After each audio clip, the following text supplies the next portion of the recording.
Thanks, Felicia. Feel better. Hey guys, how are you doing? Happy Friday. It's great to see you. I missed you guys last week. I hope you had a great holiday weekend and you got lots of beading done. And yeah, we're back starting off our September with like a whole series of back to basics. So just taking it back to the original stitches and building on each of those techniques.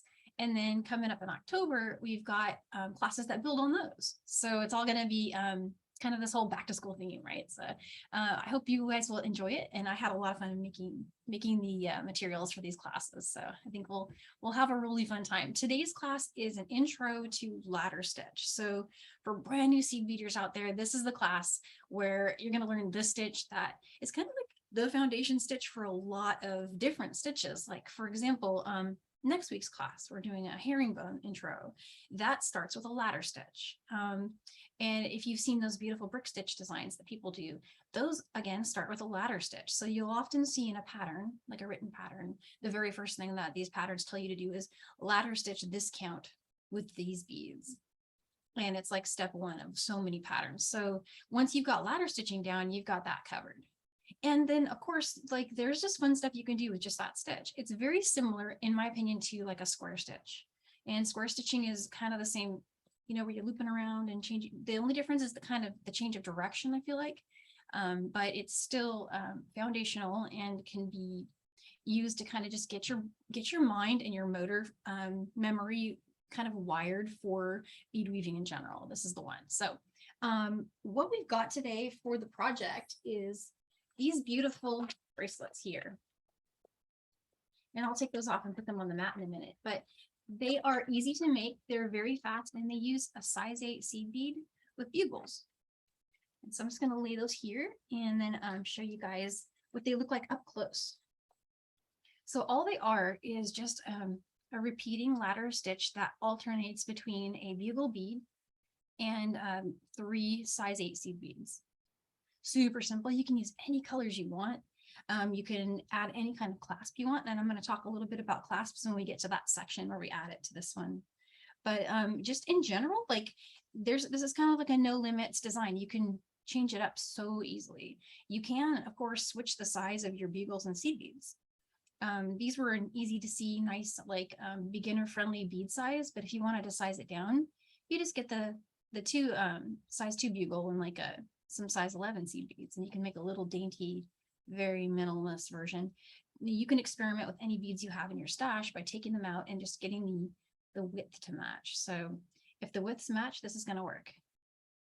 And even a little bit of variation there will give it texture. So you could even make this work without them being exactly the same width. So lots of possibility here. But I'm going to go ahead and dive in. The materials that you see here are size 8 seed beads and bugles. So let me get those tubes out. I got this box at Michael's. It's like a pencil box. I was getting my kids their school supplies and I saw this and I'm like, wow, this is cool. Because it can keep my projects organized. But so the clasp I'm using, I'm down to my last one. These are those toggles. You don't have to use the same clasp. You can use any clasp you want. And again, we'll talk about that when we get there. The beads are Czech bugles.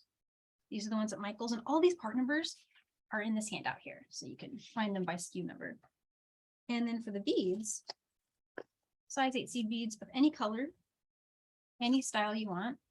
I was doing all different colors. I was doing like I love this one with the gold and silver. I was doing blues and purples. You can, sky's the limit, anything you'd like to do there. And then you'll need some Wildfire. 0.06 is good. You could still, you could use 0.008, that would work fine. And then you'll need some size 10 or size 12 beading needles. And I believe in here, we said to go with the 10s. There's a little easier to thread your Wildfire, but if you're using a 12, that's going to work just fine also. All right. And so I'm just going to go ahead and dive into getting started. And then, of course, any questions you guys have, just drop them in the chat. And we will answer them as we go. On the side. So you'll need about 90 inches of your thread if you want to do a full 7-inch length. 90 inches will give you lots of room left at the end to weave in. And we start with about a 12-inch tail. So for the brand new beaders out there, I want to explain what a tail and all that is. When you start your first stitch, the amount of thread that you leave is going to be what's called the tail. So from here to here is my tail. I'd put my first bead here and I would start my stitching here, and this part would just be left loose. And then of course, the rest of the thread is what we refer to as a working thread. I'm going to switch colors on you. Sorry, I have this beautiful blue out and it's gorgeous, but I'm looking at the camera thinking we should probably use something a little easier to see. But so a tail is about 12 inches in this case. And again, that's the amount we leave after we start beading. You want to cut about 90 inches or whatever a comfortable wingspan is for you. So the way to determine your wingspan would be to pinch one end and then hold the spool in your other hand and then just kind of extend your arms out in both directions. And it'll give you a good wingspan. So you know what that is for you. And let me grab my scissors. I'm going to cut this. These are just some precision scissors from our recollections and the Michaels. I believe I got it in like the, perhaps the paper section, I think, where all the felt is and stuff. Could have been there too. And then if you have handy some pliers, I've got some chainless pliers here. And one really easy way to get your needle threaded, that I got this tip from Meredith Roddy at Beadle is that you flatten the end of your Wildfire. And it makes it a lot easier to get it through your needle. See how it kind of like, it just went flat like that. So when you get your needle ready, it just goes right through.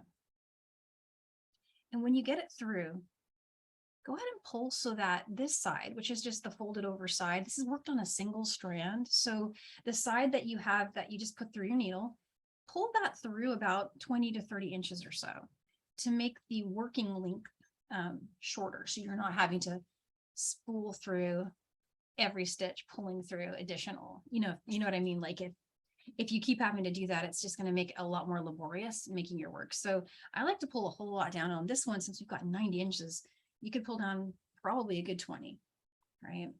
And then with that 12-inch tail, it's going to leave you with a good working length. And so I'm going to get my bugles out. And let's grab some size 8 seed beads.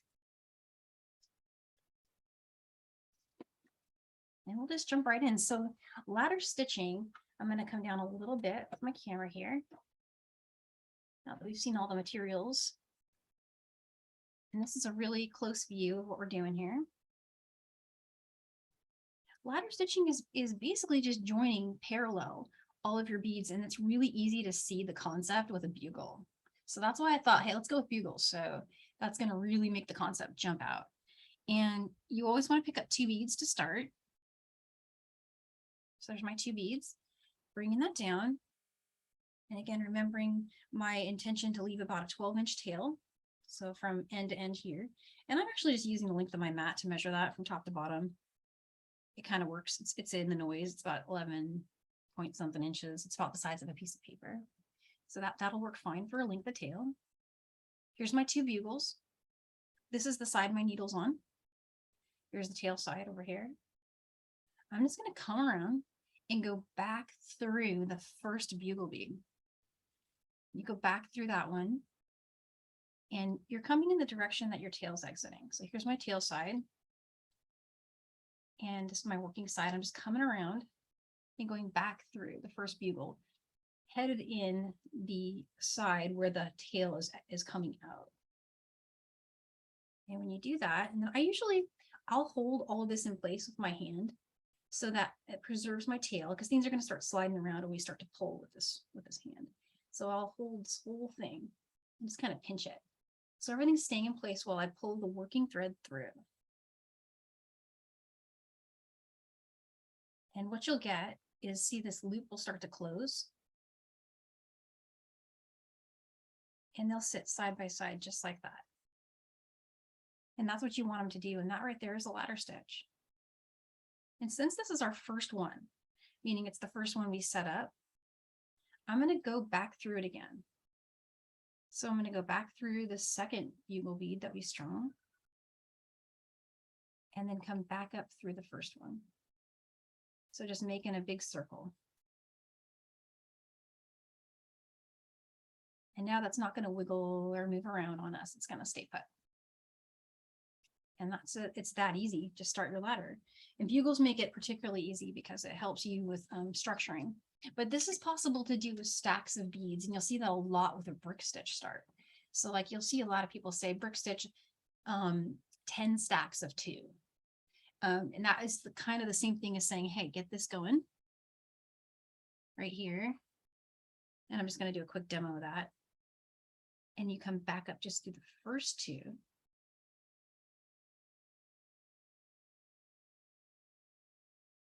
And so there's a ladder stitch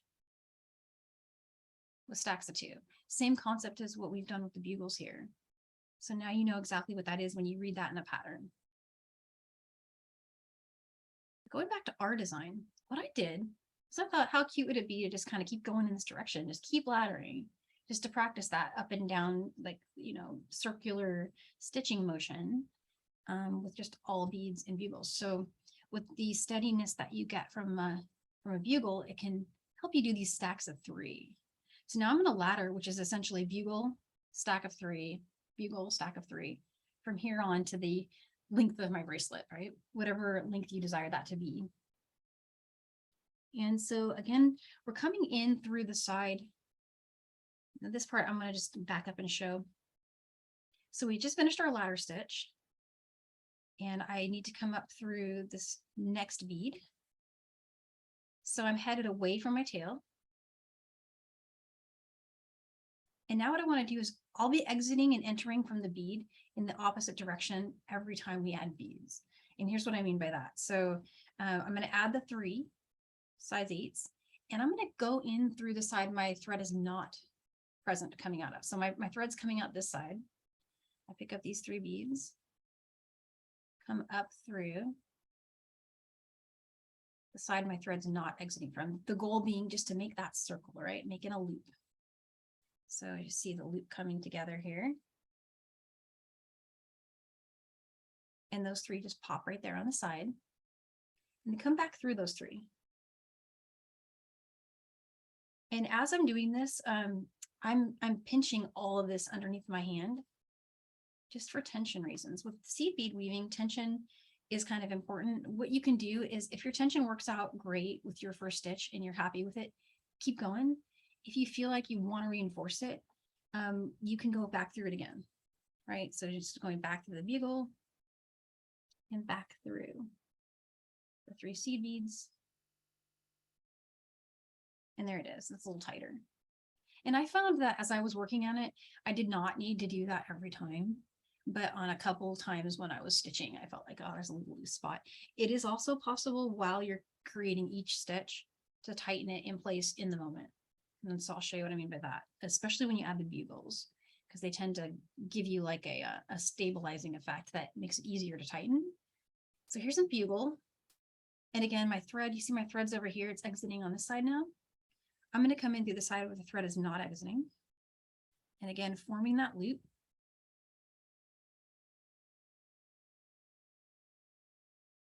And that's a pretty tight, you know, lock there. And I don't feel like it needs to be reinforced for that reason.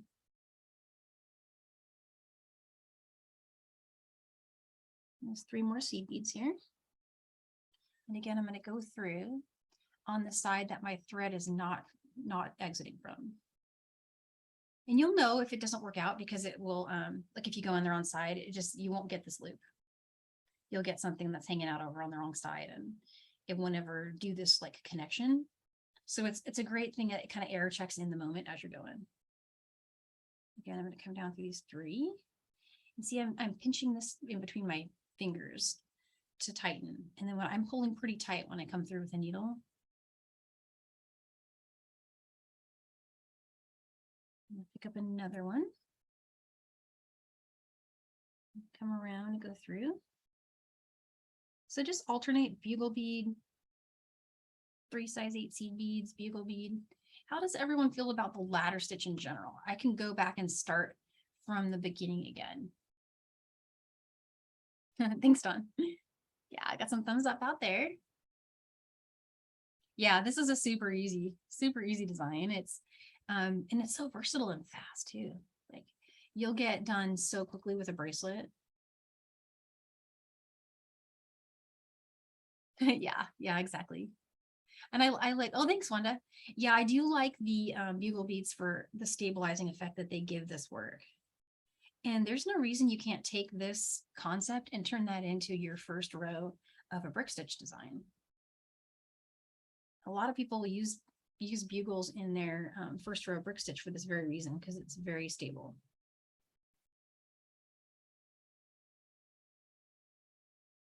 Let me just keep going. So let's see. I'm just giving everyone a minute to jump in and see if they want to see this started again. If they don't, what I could do is jump ahead and show the clasp, and then from there we can talk about different options for closing it up, because there is a lot of different ideas you can do to finish this design. And the way that I ended it is definitely not the only way. So Danielle, I think what you just recommended is the right thing to do. okay. I did want to ask you a question from Winnie. Yeah. Obviously, you're using the black thread today so that we can see it better on our screens. Would Yes. you, Yeah. some of us love the look of the thread and some of us try to color match. What would you do if you were selling your work? I definitely color matched on my samples. So what I did is I used white thread on the ones in the photographs. And something I've noticed is, like, with photography, white thread really looks different in a picture to me than like a color matched thread. I feel like it showed more in the picture. So if you really wanted to get matchy, go with a color that's matches your darkest bead. And so that's what I did here. This is blue. This is the blue Wildfire, and you can get all the colors. They have like pink, beige, gray, green, and of course black and white, and then this beautiful blue. You can get those all at Michael's on the website. But yeah, so see how blue, I liked it. But when I started working earlier, I didn't feel like this would be great for demoing, because it's just like you can't see it. Right. And Danielle, someone did notice that the bugles can be slightly different sizes. So the fourth one you put on, the last one you put on is slightly longer. Yeah. And I just didn't worry about it. You see how you have that little leap there? But you'll notice in my designs, all of the samples have moments like that occurring. But it just adds to the beauty of it. These are organic looking. They're not going to be super precision unless you're working with like a precision cylinder. Like, you're going to have texture, and it didn't detract from the strength or the look, I feel like, in my opinion. Perfect. Danielle, just we did have a few late arrivals, and even though we don't normally cater to that, because there is a recording coming out, would you mind really quickly do the start and then go to your next phase? Yeah, no, definitely. That way, anyone who wants to make one tonight or this weekend will have that part down so you don't pat. have to wait for the replay. No, that's totally great. I'm gonna just use the thread that I've already got my needle on, but in the beginning I showed a trick where you just take some chainless pliers and you flatten the end to get it through your needle better. So if anyone missed that part, that's it. And you can see how much easier it is to thread a needle when you do that. So that's what I did. And the amount of thread I cut was about 90 inches. And I folded over about 20 to 30 inches of that. So I threaded the needle and I folded over about 20 to 30 inches just to make my working length, that's the span of my arm pulling and pulling through, shorter. And we're going to leave a 12-inch tail when we start this first one. So what you want to do is pick up 2 of your bugle beads and bring that down. And again, leaving that 12-inch tail. This is my tail side right here. And this is my working side. You want to come back through the first one and come in through the same hole as the tail. And it's on step 1, this part's different than all the other stitches that you do later. This one is so it's worth kind of harping on a little bit, is for the most part, as we go on, we're going to be going through the bead in the side where there isn't thread exiting, right? As you guys were seeing just with the last demo. But with the first one, you get these 2 beads on here, and you do want to go back through the side where the thread is coming out, and that is this side. So the tail side right here. And we just strung these 2. And you just want to come back up through that first bugle, tighten it up, and then you'll get them sitting parallel to each other like that.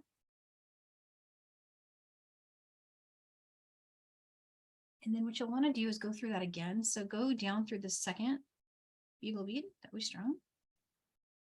And you're just kind of making a circle, you're just making a big loop. I reinforced my first one. I kind of always do that. So there's my first 2 stitches laddered together there. Reinforced. And from here on, we're going to just build a ladder stitch. And again, this is the tail side right here. I want to go back through and make sure I'm heading away from my tail. So tail here, working side here. Pick up 3 size 8 Czech seed beads and come back up. And this time, notice I'm going through the side that doesn't have any thread coming out, the open side, right? And that's how it'll be going on for the rest of the stitch. And you want to pull tight. And often what I'll do when I'm stitching is I'll hold all the beads together like this in my hand to kind of keep it in place while I come through the next 3 with my needle. Yeah, Joan, for sure. Digging through those, and you can use any size bugles. So like we were saying in the beginning, you can mix up sizes, and don't worry about that. Just find like seed beads that fit. So any size like bugle can totally work for this, I feel like. And it'd be fun to see like all the different variation. Like you could take, instead of doing 3 size 8s, I feel like 4 size 10 Czech would be the same width. So you could really change it up. Like you could have some 8s and some 10s and just keep going. But so here I've got a bugle on there, and I'm going to come back again. I'm going through the side that doesn't have thread coming out, and it's going to move up and down as you go. Every stitch is going to put it in a new position. So there's that one. Just want to come up through here. Oh, and here I want to show what happens if you see how I loosened my stitch. Pinch this part right here between your thumb and forefinger. Grab the working thread and just pull it tight. And that'll work even if you've got your needle going through it already and you've got your thread through it already. So then again, I'm pinching it. I'll show that again. Here's 3. Coming up through the side where I don't have thread, exiting. Always going into the last bead you added. And pull tight. And then down through it. And so for example, if you get here, pulled through, and you're like, I don't like how loose that is, and that's bugging you, before you complete that loop, pull up here. See, I'm pulling up on this side, and then pinch it, hold it in place, pull down, and it'll make it really tight. Alternatively, you can go right back through it twice if you feel like that gives it just a little more strength. I feel like the places where I feel like doing it are always when I add the 3 and not necessarily when I add the bugle. Like the bugle, I'd never feel like needs reinforcing, but adding the seed beads sometimes feels like that to me. But you'll know it. You'll play around with it and you'll see, oh, there's a gap. I don't like that gap. And you just go through and fix it. There's the next one.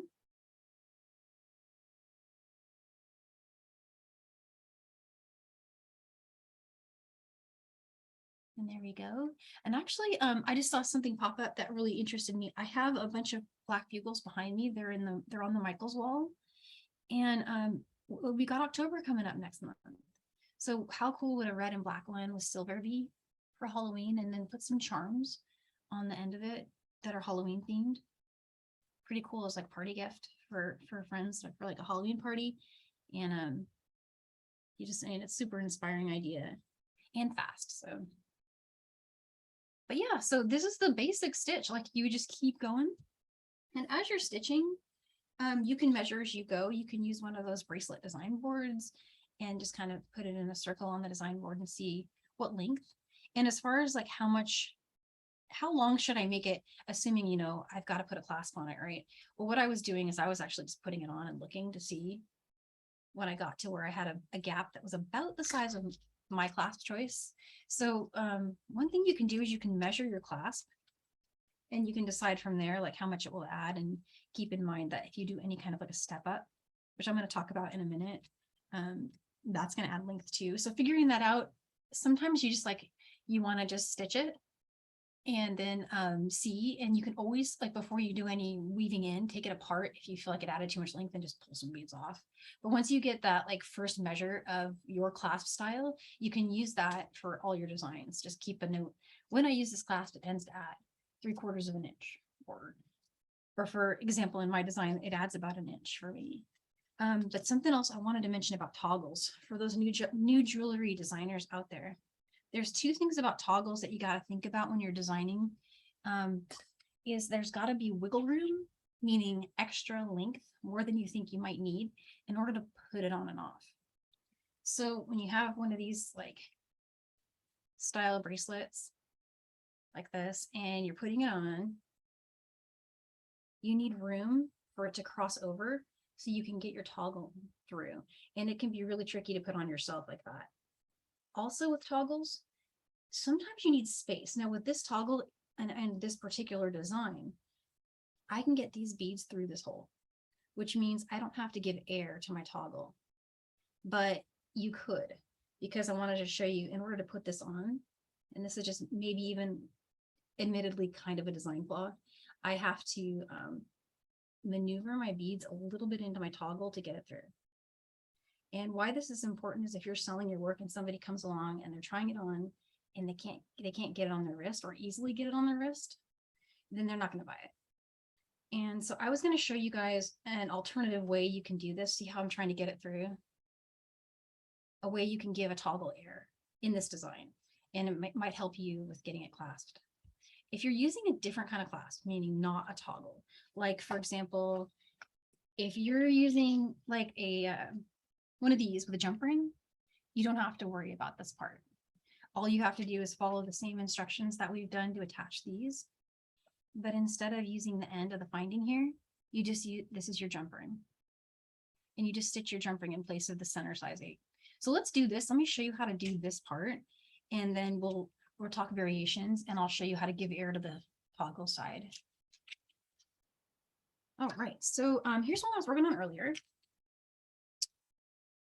And I was gonna grab my blue seed beads. Some of those. And I made this one about, you know, about an inch shorter than my clasped length, than my desired clasped length. And oh yeah, and Carol's saying she likes magnetic closures. Magnetic would be perfect in this design, absolutely perfect, because I don't have one handy in front of me, but the magnetic clasps that they have at Michael's have an already built-in connector, very much similar to these, like the connectors like that. And all you have to do is just directly stitch it in the same exact way that it's shown in the PDF. And you don't have to do any kind of changes to it. So it's going to work out great. It's a good idea. So here's my last step. I'm going to end. Remember how we started with 2 bugles? And I did that for this particular design just for stability of demoing for folks that are new to ladder stitch, because it was such a nice solid like start. Same thing I want to do over here is make it match. I want to add one more extra bugle at the end just for symmetry so that it looks the same. 2 and 2. Let me go through this one. And of course, this is all optional, so just design. And I'm not going to reinforce it because it's going to kind of happen naturally anyway as we do our weaving in. So there's those, that's attached. I'm going to pick up 1 seed bead. And I grab my clasp off here. Sorry, just going to get this little wire off there.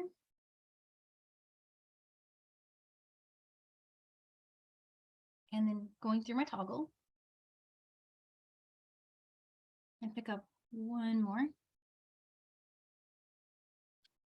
Bring that down. So what you've got is your thread exiting out of your last bugle on the end. And then you've got a size 8 seed bead, a toggle clasp, and a size 8 seed bead. And then same as before, we're just going to go through the last bead in the opposite direction of that exiting thread. And it makes a little loop there. So that's it. Super easy. And just like picture that as any kind of clasp. Picture that as a magnetic. Picture it as a jump ring that's attached to a lobster claw. Picture that as a string of chain. You could put a piece of chain in there. That technique will work for any kind of closure. And then you just want to reinforce it.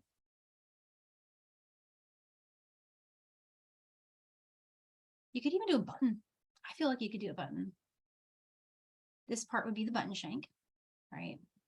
And on the other side, you would have to do a loop, but that's easily done. So that's something you can play around with too. And what I'm doing right now is I'm just going through it over and over again. I might do that 3 times. This is one of the things in a jewelry design, like the thought process for making something strong is knowing where all of the like points are, where things are going to get really pulled on. So I went through that 3 times for that reason. You could even go through it an additional time if you wanted to. But once you've got that reinforced to your liking, then you're going to start weaving in. And as part of my weaving in, I'm going to reinforce my last 2 bugles. And all weaving in is going through the beads again and making a bunch of turns. And each time you do one of those turns, you're kind of locking in the thread. So for this design, what I did is I went through probably at least 3 or 4 times through a series of beads. So see, I'm looping through. There's 1. I'm going to come through this bugle, go back through those last 3. And then through the bugle again. Coming up over here.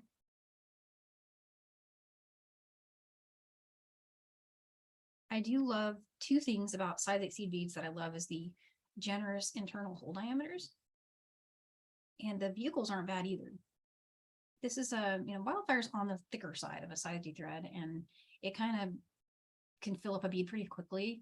It's having no trouble going through bugles more than 2 or 3 times.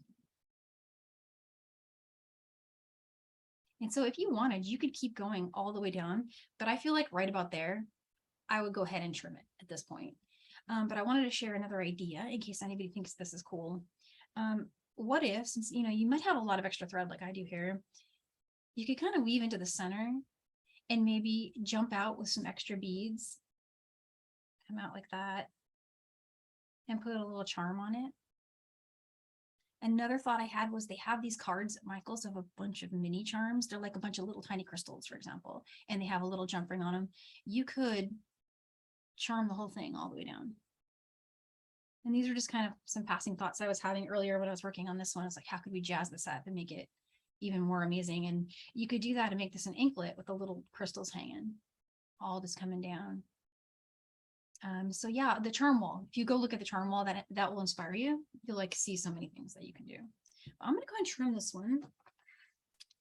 Sometimes I have trouble staying on task when I get ideas going. But if you guys are the same. But and when I trim, I'm always kind of like, I'm pulling up on the thread and pushing down with the scissors. That makes it pop back into your bead. Kind of hides it a little bit. Grab my needle. So let's go to the other side here. And let's put the other side on. And I'm going to show you, well, 2 things. I'm going to show you how you can put the toggle on just directly like we did on the samples, which is the same step. Then I'm going to show you how to give it some air in case you feel like that's better. And then you can decide when you make yours which one you like more. It is possible to get it on the way it's stitched right there. It's just a little trickier. The good news is once it's on, it stays on without falling off. Like it's really secure when you're wearing it. So it's a trade-off, being a little more difficult to put on, but actually staying clasped a little easier. It just means that whoever's putting on this bracelet needs to get the beads to go through like that in order to get it on. But another cool thing to note is that it can slide over it. So there's another design possibility. Like what could you do with that? Something dangling there. Lariat, closing a lariat like that. You give that as like a choker style. There's so many cool ideas. You could just start playing. It almost looks like one of those belts where you could fold it over. I don't know. That might inspire someone to come up with something. So definitely all the ideas. I hope you guys will tag us too with what you create. Here's my toggle. Pull the other side over here. And so the way it's written in the handout is you'd pick up seed bead, toggle seed bead, and you would just come back through. And so you'd have that, right? and you'd reinforce it and weave in just like we did on the other side. But I want to show you how to give this air. And it's, you know, I feel like it's a good toolbox item, not just for this design, but for other designs too.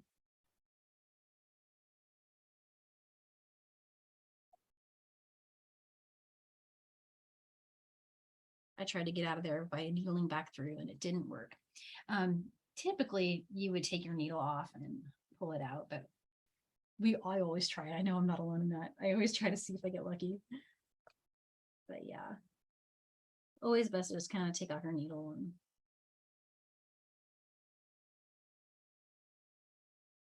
I believe I flattened this in with my chainless pliers, so it should go in. And okay, so I'm going to give this some air. Let me show you how to do that. Instead of putting the toggle on now, ignore it for now. Just pick up 3 like we've been doing, right? 3 of the size 8 seed beads. And go back through. And this is just one way. There's more than one way to do this. Like there's probably an infinite number of ways, but that's just one thought that I had. So get those 3 on there. And I'm going to reinforce it.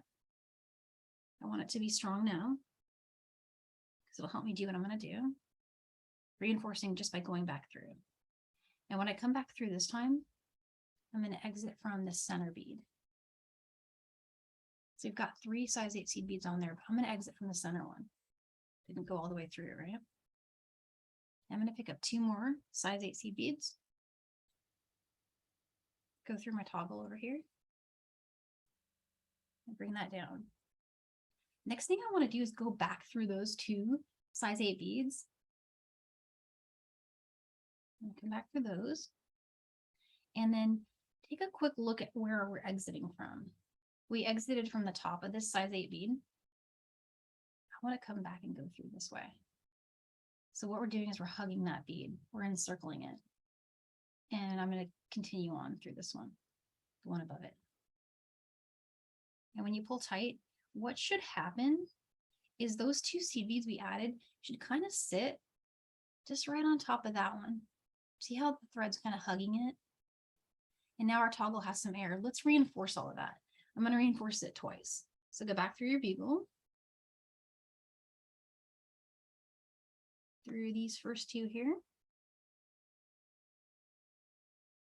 Back up through those 2.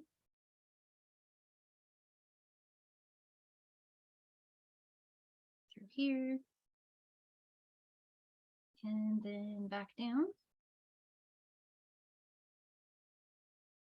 And again, remembering I had exited from the top of this bead right here. So I want to go through the opposite direction and just keep going through the next bead above that, getting even stronger there. And the next reinforce I'm going to do is this whole line, all in one swoop. And you could go up through this again if you wanted, but I feel like it's okay.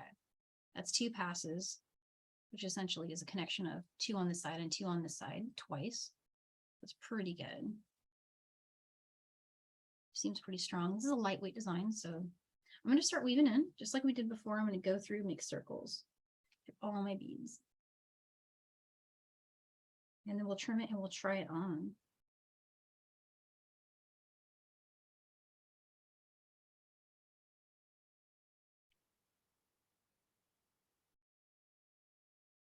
Going through the next one here.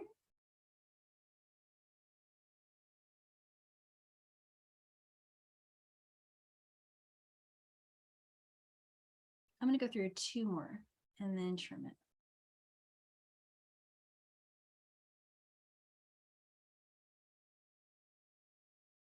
So this is why that tail we left at the beginning, remember we left that 12 inches. That's what this is for. So you could have lots of room to zip around and do all this weaving in. It's pretty good. Okay, and so again, when I'm going to trim this one, I'm going to take the scissors and I'm going to push down with it while pulling up on the thread. And so you see where we cut that, it was just above the silver bead.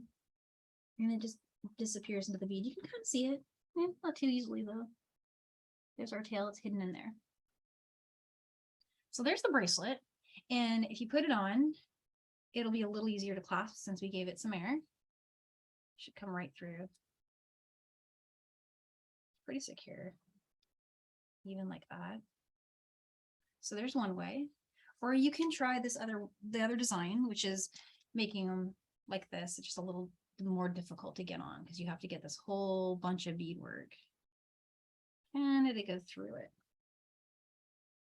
One way I was doing it was I was curling it over like that and then just kind of sticking it through.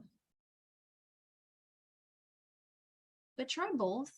And then also try different closures. Try that lobster claw idea. Both of those are going to work really well. And those methods are all done this way. But yeah, so if you did a button, I know that someone's going to want to try a button. What I would do for a button is take one of the ends, the end that you didn't put your button on, and jump out from this. So for example, finish it up with 3, or even with just the bugle, both would work. And then just jump out from the side and make a loop and measure that loop to fit your button, come in through the other side, reinforce that a few times. It's going around, big loop. That would make a great way for you to attach a button on one side. Again, stitch just like this. Just think of that as your button shank and then have this big loop going around. And definitely try the charm idea. I might have to try that myself later. Try to get some charms hanging or dangles or something like that going. Danielle, that was a question I had on the sidebar. Where would you put your charms? I would try 2 different things. Like one idea I had was to have the charms kind of suspended, just one at the center with a little decorative, even like a gemstone bead, you know, and I would make a jump out of either 2 like this, and then the jump ring or charm, depending on, like some charms have the whole aligned kind of like these clasps do, where they hang like that. And some of them need a jump ring. So depending on that, I would work the spacing differently to support it. But then another thing was you could, without adding beads, just come out of each of these stitches and loop through a charm, like if it was a teeny charm, you know, like those ones that come on the cards. I have one and I think it's a great idea. I'm gonna grab it really quick.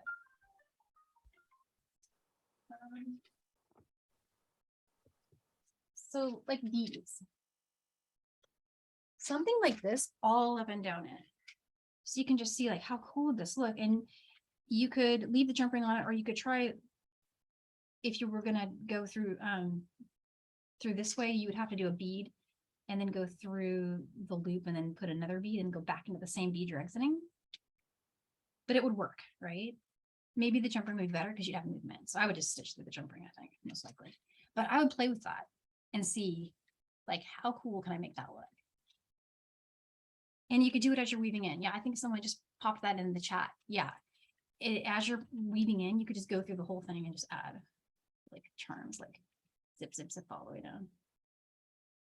So cute. So I have all these dreams of getting all this stuff done. We'll see how crazy my weekend gets. But I would really like to Danielle, try a lot of people who've taken your other classes, they're going to try the Pico Stitch on all the edges. Oh, the Picos? Oh, that's a great idea. Definitely a Pico Stitch, like switch down to a 10 or something and put the little Picos all on the end. How cute is that? If you went from bugle to bugle. Ah, yeah. Jumping from, yeah, that would work beautifully. Oh, that's so cool. Yeah, please share that. If you hashtag John B and hashtag Make It with Michaels, we always get to see that and it just brightens up my whole day. I get really excited to see your guys' posts, and you can drop it in our Facebook group too. We have a, it's called PDFs and from John Bead in our Facebook group too. It's a great place. Actually, I think I put a link to that in our PDF. So you can catch us there. So let's see if that is here. Yeah. That's a link. You can click on that in the PDF and it'll take you to our group. You can join. Danielle, you're already getting some thank yous for the class. I did want you to have a little bit of time to share the rest of the month. And also because you came up with an idea that if someone bought 3 seed bead vials, that they could use the same for the entire month. Yeah, I wanted to show that because that's kind of a cool idea. What I did is it was for 2 reasons. One is to show how the same exact beads look in different stitches so you can get a real eye for like what a stitch looks like. You'll get so good at it that you'll be able to look at something like on Insta and see something and be like, oh, that's herringbone, that's brick, that's peyote, and you'll know it by sight. One way to really train your eye for that is to see the same beads in action for different stitches. So here's next week's class. And I wanted to point out, this is a technique class, and we're going to do a lot of different versions of herringbone. These column counts are totally arbitrary. Like you can make any column count you want. And I'm going to talk about that a lot next week. Here's peyote stitch. Same beads, totally different look, right? And then we have a workshop. Our last class this month is one of our workshops, and I always try to do something original for that, like just change it up and make a design that is puts together lots of different techniques. So this is the workshop that we have for this month. It's the last week of September, and it has a combination of things going on. It's ladder stitch and square stitch together to make these little bubbles. And I even featured the same like little charms on most of these. Like, some of these really caught my eye. In fact, when I was in the store, I found this bead, this like lampwork bead, and I pulled the colors out of it with our seed beads. Like I'll often take a very beautiful focal bead from the strand wall, walk over to our seed bead wall and hold it up and pull the colors out of it. And then it's a very inspiring way to design a palette, because if it works in this bead, that beautiful white and blue and purple live together like that. It worked in that bead, so why wouldn't it work in my seed bead palette? And it did, and it worked beautifully. So that's what inspired that, was this little like Jupiter-y looking lampwork bead. And these dragonflies too, with the turquoise going through them. But yeah, so this is herringbone next week, peyote stitch the week after that, and then this is the workshop, the ladder stitch / square stitch workshop. And that's it. And some of you guys might have noticed our October classes are already up on the website, which, oh my gosh, how fast is that? That's really cool. October, we're going to be doing some things that build on the techniques we've learned here. So we'll learn herringbone next week. And then the first class we have in October, next level herringbone. This one, I'm trying to make it look like a tweed coat. And so it's textured. I don't know if it's coming across on the camera. I'll do this in a different color for the class, but this has like a ball that almost looks like a sweater that's got like little yarn balls sticking up on it. It has a bead added in between. And then we changed up all the sizing. So that's just like a really fun place you can take the basics, right? You can launch from there. And then this is kind of like a peyote, but it's a round peyote. It's called netted rope. But in my mind, it feels a lot like a peyote, especially the way we're going to be putting a bead in between beads. So this is our smoke and shadow netted rope. We're starting to get all Halloween-y themed. And there's one more after that I don't have in front of me, but we have another workshop that's a peyote. And it's a 1, 2, 3 drop peyote stitch, so some next level peyote happening from that. And that's October. So yeah, we got it all planned out. I'm working on November now. Oh, and one thing I wanted to point out about, I have one more thing to share. This one is totally wild, but I did not design this. This design was done by my son. And not next week, but the peyote class that we have, class after next, has a free template in it that you can color. So you can design your own peyote pattern. And this is the one he colored, and I turned it into his own design for his grandma. She gets it after I share it for classes. But yeah, so that's we'll talk all about that, designing patterns. How do you stitch it? How do you plan out the length? All those things. Yep. So that's next week, the week after that, and then we've got the workshop coming up.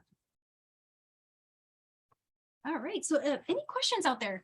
I've been talking a lot and didn't check the chat very well. Looks like yeah.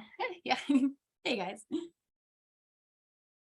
All right. Well, hey, if there's no questions, I just wanted to say thank you for being here today. I missed you guys last week, so I'm happy to be back. And I'm looking forward to seeing you guys next week for some like refreshers for a lot of you on herringbone. And it's a beginner class, so we're going to go really slow and repeat like lots of the steps. And so feel free to join us, beginners. Beginners welcome. So yeah, Have a great weekend. Happy beading. Wishing you lots of creativity. Bye, guys.